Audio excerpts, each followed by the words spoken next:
We had a couple people ask about this, and it is worth saying there are tickets still available for today's Arkansas baseball home opener.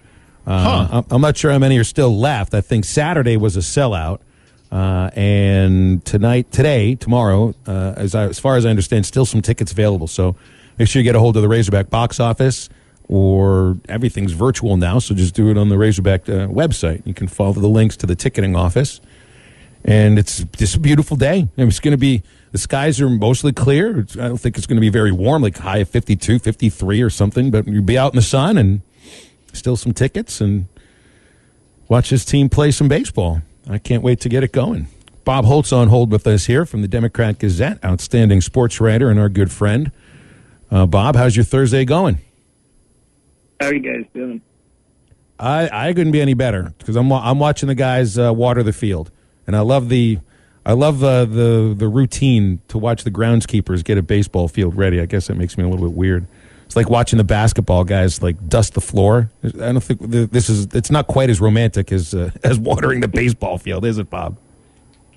Well, no, but it's the first game in Baum Stadium since the pandemic, and a lot of games got wiped out, and so yes, it's a big opening day.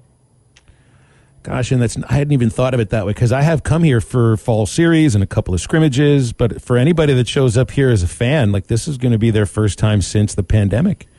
And so there's probably some emotional moments for people when they walk in. Any chance the press box, nobody's allowed in the press box. So if you show up for the game, Bob, you're sitting in kind of like the auxiliary press area, which is what they set up for the overflow media for the NCAA tournament, when it's really nice outside. I think if you show up for a game as a media member this year, you better bundle up. Yeah, it's funny. I've covered a softball super regional over at Oklahoma and Arkansas, won a regional here, I don't know what that was, 3 years ago or something. And, of course, that was in June, and we were sitting on the concourse at the softball park in Oklahoma, and there was no shade. It was just brutally hot. We were worried our laptops were going to melt. And that's when you were like, man, I sure wish I had some of that shade like they have at Baum Stadium. And I've sat on the concourse before at regionals, and, of course, it's very comfortable in June. And, yeah, I may come out there Sunday, I'm not sure. But, yeah, I'll definitely be dressing warm because you're in the shade, and that's kind of a bit of a wind tunnel area there behind home plate or wherever they'll have us. So, but, at least it won't be as cold as it was last week. Sticking to this basketball team, because Must said it so often on the post-game presser last night, and it's obvious when you watch them. And I think anybody that's paid close attention knows this. It's not the same team now as they were when Alabama and LSU ran them off the floor. And you play the same teams this week, and it's a completely different team. Same players, same uniforms, same coaching staff, different team. I think it says a lot about the makeup of this group, how well the coaching staff has done with them. For me, Bob, I think what really stood out is they just were more physical than Alabama and more physical in a way that didn't draw a lot of fouls and play with a great attitude. This team's playing great basketball. Yeah, I'm sure Alabama and their fans are upset about the free throw discrepancy. I mean, Arkansas took 43 and Alabama took 8, but Alabama took 33 threes, and you're not going to get fouled out there much. Alabama managed to, I think they fouled Arkansas twice on three-pointers. Moody actually had a 4-point play. He hit one, and then they fouled him. But yeah, Arkansas was aggressive going. They only took 14 threes, I think it was. So Alabama took, twice as many, +5 than Arkansas. So you're not going to get a lot of foul calls when you're shooting perimeter shots. And so, and Eric said, that was kind of wanted to be aggressive. They didn't want to settle for threes. And also, when you miss threes, that leads to long rebounds, which can lead to breaks for the team. And if they were going to miss, he wanted to miss inside. You have a chance for putbacks. And that's where Jalen Williams is really so effective. And you talk about them being a different team. A month ago, Jalen Williams was the player he is now. Devo Davis was the player he is now. Obviously, Justin Smith is healthy now. You can see those dunks. And he didn't, he was very rusty, and then still kind of hobbled when he played Alabama. He even played in the game last year, or not last year, but last month. So, I didn't play the LSU game last year either because he was at Indiana. But so yeah, they're a different team on a lot of levels. And you can kind of look in the league, and you can see some teams that are surging, like Arkansas, and you can see some teams that are struggling. You know, I mean, Missouri's struggling right now. Tennessee's doing okay, but they're not playing as well as they were. Alabama's, a little bit off. They're definitely not playing. That week that Alabama put it on Arkansas, and then I think the next game they put it on LSU. I mean, they were up at LSU by 40. They were leading Arkansas by 36. So, maybe Arkansas and LSU didn't play great, but Alabama was just at just a super high level, and I think they've leveled off a little bit. Maybe they'll obviously try to build back up to peak for the NCAA tournament, but yeah, Arkansas, like you say, same players, different team right now. Bob Holt joining us here on halftime. Bob, one of the highlights for me for the first half of that game last night, and it wasn't very long, but you saw 7 minutes of good quality action from Ethan Henderson.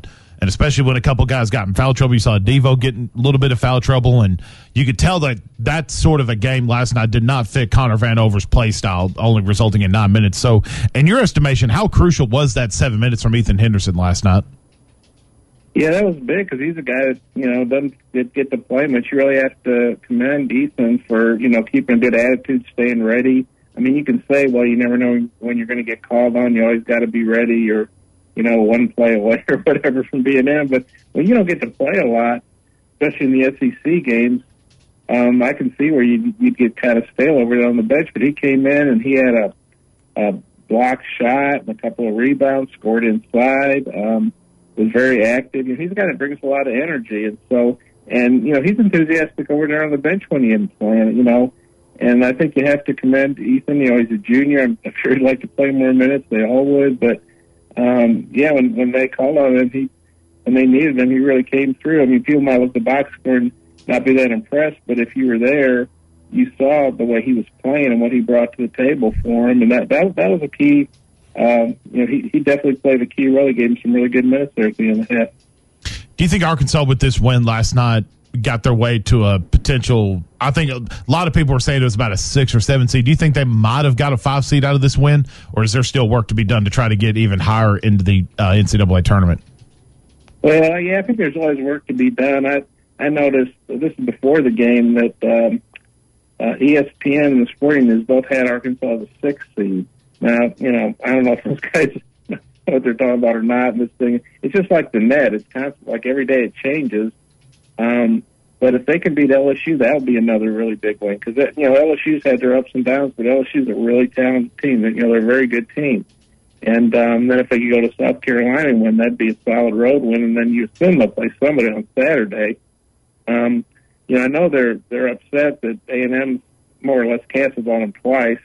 They talk about postponements, but A&M's got so many games to make up. I would consider all those games cancellations, but last time I checked, A&M's net was about 137. So, just playing A&M at home might lower you in the net, even if you beat them. A win at A&M, probably helps you some, but not a lot. And if you, heaven forbid, were to lose to them, it would really hurt you. So right. I know the players work hard. Eric talked about this on his radio show the other night. You put so much into a game prep, watching film, practicing on the other teams, scouting reports, and then it's a real letdown not to get to play, especially when you find out when you're getting ready to board the bus to go to the airport. I totally get that. But from a net standpoint or seating standpoint, really not playing A&M, I don't think will hurt them, I'm not saying it was good those games aren't going to be played. Maybe one of them will get played next Saturday. I don't know, but I don't think you can count on I don't think you can count on A&M playing any games. If they haven't played a single game in the month of February, what's to say they're going to play anything in March? Would Arkansas or any other SEC team be allowed to schedule out of conference the week before the SEC tournament begins in order to stay fresh?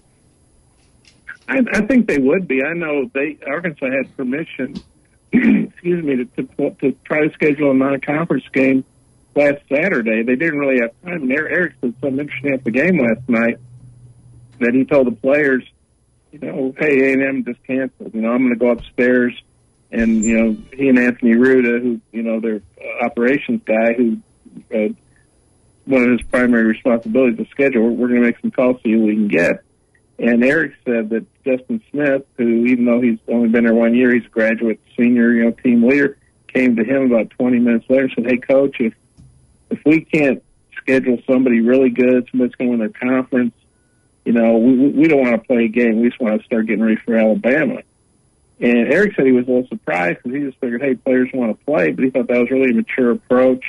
They didn't want to just play, whoever, some team that would agree to come in and get a little bit of guarantee or something. And so they just moved on to Alabama at that point. But, I think the SEC, they'd have to give teams freedom because there's no way. And you said, we don't even know if A&M's going to play. And here's the thing. If A&M's had COVID issues for a month, do you want to play them? I mean, if you're a team like Arkansas that obviously is, I think, pretty much locked up an NCAA tournament bid, now they're basically playing for where they're going to be seated. Do you want to play a team that doesn't seem to be doing a very good job of, controlling their COVID issues? And I'm not, trying to be critical. It's a serious, illness, and obviously we don't want anybody to get it. And if players get it, they need to be taken care of and kept. The people need to be kept safe. So I get all that, but realistically, I don't even know if you'd be doing the players be fair to them to say, okay, you haven't, you've been able to practice maybe intermittently. You haven't played a game in a month. Go out there and play. I mean, I don't even know if that would be a healthy thing to do for those guys. I know they're young and they're athletes and all that, but, to me, it'd almost be begging, hey, go out and tear up your knee or something because, these guys can't be in game shape. They haven't played in a month. I would just think by now, if you're A&M and if you're the SEC, you cut your losses with the team and say, look, you got 2 games left in the schedule, too many to make up. If you're Arkansas and you got 2 games to make up against them, you'd be lucky to get one of them in, even under the best circumstances. I don't see it happening. I could maybe be able to schedule someone else, but then again, look what happened in North Carolina yesterday. They made us, try to get somebody in and to make up a COVID game that couldn't get played, and they end up getting beat in their home court by Marquette. So I'm not saying that would happen to Arkansas. It's just you never know what's going to happen. Bob, we got to leave it there. We're up against the break. Appreciate you, man, as always. Hopefully see you out here at Baum sometime this weekend. Be looking forward to it. Okay, you guys take care. Good talking with you. You got it. It's usually where I would see Bob. No, it's the vegetable, aisle at the grocery store. I thought it was the cat litter aisle. No, they don't sell cat litter there. Oh. Well, if they do, that's not where I buy it. Yeah, only the fancy stuff. Phil buys the fancy cat litter. Oh, that's right. That stuff gets shipped to me twice a month. RV show pricing has arrived early at Wheels RV in Springdale. So get out there and skip the lines and the crowds. So shop the industry's best brands at Northwest Arkansas's premier RV dealer. Got the lifetime warranty, RV storage, and a mobile service shuttle. So owning a new RV has never been easier. RV show pricing now. Wheels RV, 5 miles west off exit 72, under the Tiny Town Water Tower. Seek, explore, discover with Wheels RV at wheelsrv.net.